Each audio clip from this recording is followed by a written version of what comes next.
Karen completely lost it. In the middle of the night, she snuck onto my property, wandered around my yard, and was ready to destroy anything she didn't like. She looked closely at something, mumbled to herself, and even took pictures. Then she did something crazy. She ripped a plant out of my yard and pulled out a can of spray paint. What was she trying to do? Why would someone go this far just because they didn't like my yard? I thought this was just another HOA problem, but it turned into a real nightmare. And now, I'm going to tell you how it all started.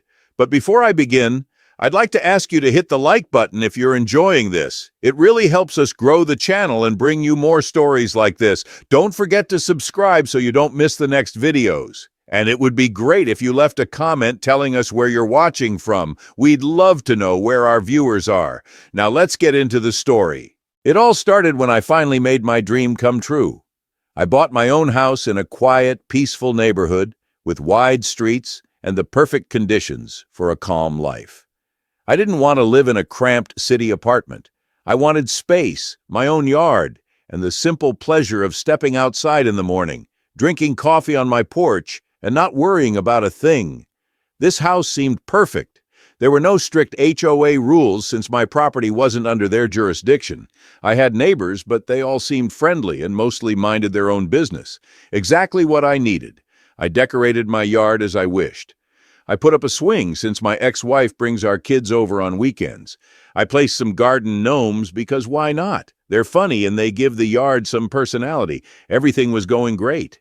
For about a month, I lived in complete peace, thinking I had finally found my place, and then she appeared. I still remember the first time I met Karen face to face. Before that, she had just driven past my house, suspiciously glancing at it through her open car window, but she never even said hello. Maybe she didn't see me, but I doubt it. People like Karen notice things, even things that aren't actually real. I was outside watering my plants when I noticed a figure standing on the sidewalk, staring at my yard. A woman in her 50s with messy blonde hair, sunglasses, and that particular way of standing perfectly straight and stiff, as if she were evaluating everything in sight. She was waiting. I decided to be polite. "Good afternoon. Can I help you with something?" She stepped closer and smiled, but it wasn't a friendly smile. It was the kind of smile people give when they want you to do something but haven't yet decided how to make you do it. "Hello there, sir." "Smith," I replied. "Mr. Smith, I was just passing by and thought it would be nice to introduce myself. I'm Karen Williams, the head of our HOA. You've probably heard of us." I raised an eyebrow in surprise. "Yeah, but I'm not part of the HOA." She let out a barely noticeable sigh, as if she had expected me to say that. "Well, technically, no. But you're still part of our community. We take great pride in keeping everything uniform and orderly, and I've noticed just a few things in your yard." At that moment, I already knew this conversation was going to be interesting. Karen waved her hand in the air as if she were listing imaginary violations. "The swing! Are you sure it meets safety standards for children?" "It's perfectly fine," I replied, hiding a smile. "The trees, don't you think they're a bit too tall? That's kind of dangerous. And overall, they block sunlight from the street." I glanced at my trees. They were beautiful and definitely not blocking anything. Then Karen's smile tightened even more. "The fence. It's a bit too big for this neighborhood. We would recommend lowering it to a standard height and repainting it to match the other fences. It would look much more harmonious." I stood my ground. "This is my private property. I can have whatever fence I want." "Well, we'd really like you to consider the harmony of the neighborhood." Her tone sharpened. I was about to argue back, but she suddenly leaned forward, her expression turning oddly intense for what was supposed to be a polite introduction between two adults. "Mr. Smith, maybe you don't quite understand. I have the power to do much more than just argue with you and ruin your day. I can get rid of you and your tasteless mess altogether, and if you think that's beyond my authority or the HOA's, you're very mistaken. And by the way, your garden gnomes are impossibly ridiculous." She spun around and walked away. I stood there, stunned for a moment. Well, that was one hell of a first meeting. Then I shook my head and went inside, wanting to forget about it as quickly as a bad TV commercial. The next morning, I found a letter in my letterbox. An official HOA warning. Demands, remove the trees, take down the swing and the garden gnomes, repaint and shorten the fence. Deadline, 7 days. I stared at the paper in disbelief.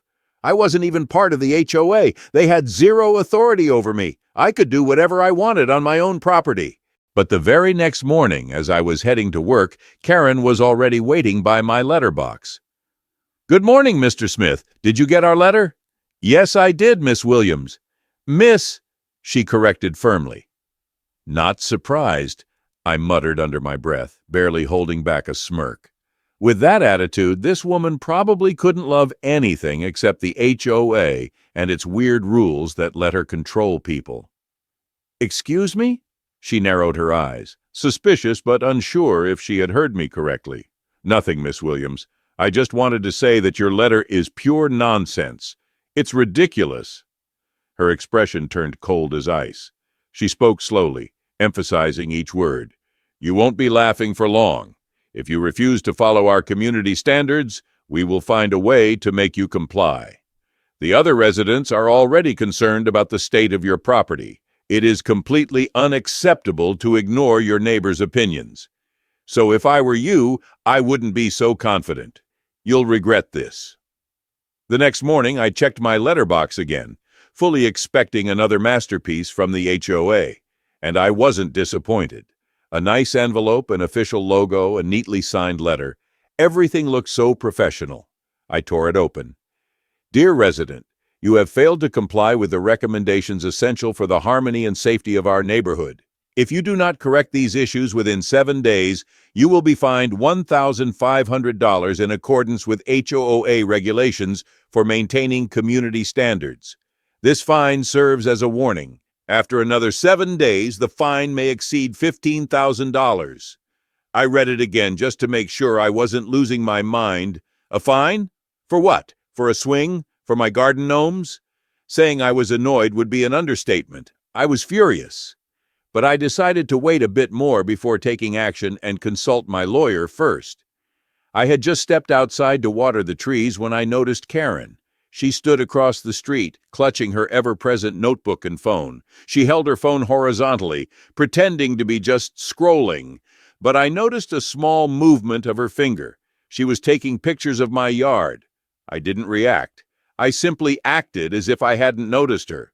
The next day, I stepped outside again. She was there, standing in the same spot, in the same casual stance. The day after that, same thing. I started getting really irritated. So I pulled out my phone and took a few photos of her, just to see how she'd react. Karen immediately ducked behind a neighbor's fence like I was the one stalking her now.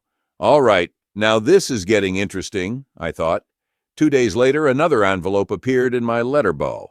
According to updated HOA regulations, all homes in our community are now automatically considered part of the homeowners association. From now on, you must comply with all HOA standards and make timely membership payments. If you have any questions, please contact our administration. Did they just add me to the HOA without my consent? That's not how this works. I immediately Googled the laws to make sure this wasn't possible.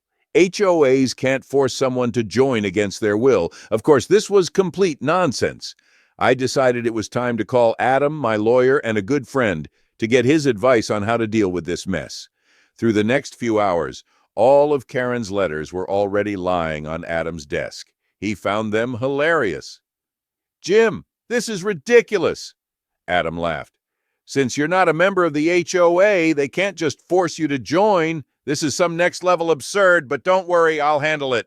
In just 5 minutes, Adam drafted an official letter on his behalf, clearly stating that my property was not under the HOA's jurisdiction and that any further attempts to trespass would be considered a violation of the law. I exhaled a bit, and for the next 5 days, everything was finally quiet. No Karen with a camera at the end of the street, no letters in my letterbox, no more ridiculous performances. But one day, as I was coming back from the store, I checked my security cameras through the app on my phone. What I saw made me slam the brakes and stare at the screen. 2 women were on my property without permission. One of them, Karen, of course. The other was a short, stocky woman holding a tablet, taking notes. They moved methodically, stopping at every little thing that caught their attention. Karen paused in front of my swing, inspecting it closely. She pulled out a measuring tape, checked the height, and wrote something down in her notebook. Meanwhile, her partner was taking photos of my garden gnomes, bending down as if analyzing them, whispering something to Karen. Then, Karen gestured toward my fence, and the two of them moved over to examine and measure it as well. As if that wasn't enough, Karen's companion stopped by my house facade and leaned toward my window. Karen did the same. She placed her hand against the glass, peering inside as if trying to see something. That was the last straw. I pulled over and immediately called the sheriff's department. I explained the situation, strangers on my property, peeking into windows, taking unauthorized photos. The dispatcher asked if they were HOA representatives. When I said yes, he sighed, almost sympathetically. "We'll send a patrol as soon as possible." I turned my car around and sped home. By the time I arrived, a police cruiser was already parked in front of my house. The sheriff stood with his arms crossed, listening to Karen, who was talking way too much. She gestured wildly as she spoke, flipping through her notebook and pointing at my house. The sheriff, however, remained unfazed. Karen was clearly trying to convince him that she had every right to be there, insisting that HOA rules allowed inspections of properties that didn't meet community standards. The sheriff didn't budge. "This property is not part of the HOA. You have no legal right to be here," he said flatly. "What you're doing is considered trespassing." Karen scoffed. "We were just taking measurements, checking for compliance with community guidelines." Her voice grew louder. The sheriff's tone didn't change. "Leave the property, now!" Karen's face turned red. "Are you kidding me? I work for the good of this community. You can't tell me what to do." The sheriff sighed. "One more word and you're getting in the car." Silence. Her assistant was already backing away, nervously tucking her tablet under her arm. Karen glared at everyone for a few seconds before finally storming off. "You'll regret this," she hissed as she passed me. I didn't say a word. Just stood there, arms crossed. The sheriff turned to me. "Inspection over?" "Yeah, thanks. But I have a feeling she'll be back," he nodded. "If she does, she'll be facing real legal consequences." I shook his hand and finally took a deep breath. Karen was, of course, the author of the complaint. She claimed that my fence did not meet building codes and could pose a threat to the neighbors. The letter from the city inspector contained the following: "Your property may require an inspection for compliance with building regulations." On top of that, I saw a new accusation I hadn't heard before.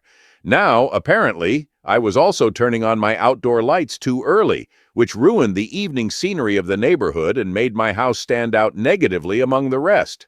I was already beyond surprise at this point, but I had no idea what was coming next. The real madness began later that night.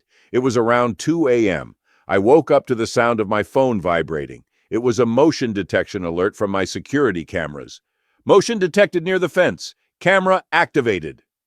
Still half asleep, I opened the app. On the screen, illuminated by the street lamp, was a moving figure along my fence. Karen. She was wearing a dark coat, holding her usual folder in one hand. But this time, there were no loud complaints, no dramatic gestures. Karen stepped closer to the bushes growing along the fence. I watched as she suddenly grabbed one of the decorative bushes and yanked it hard. The branches snapped. Another sharp tug, and a chunk of the bush was ripped off in her hands.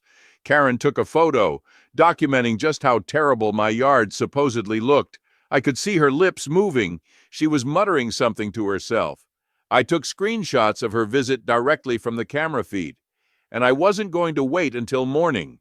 Karen had just vandalized my plants, trespassed on my private property, and was trying to fabricate evidence for her complaints. I immediately called the police and reported that an intruder was illegally on my property. I told them I had live video proof of her breaking my plants and taking photos.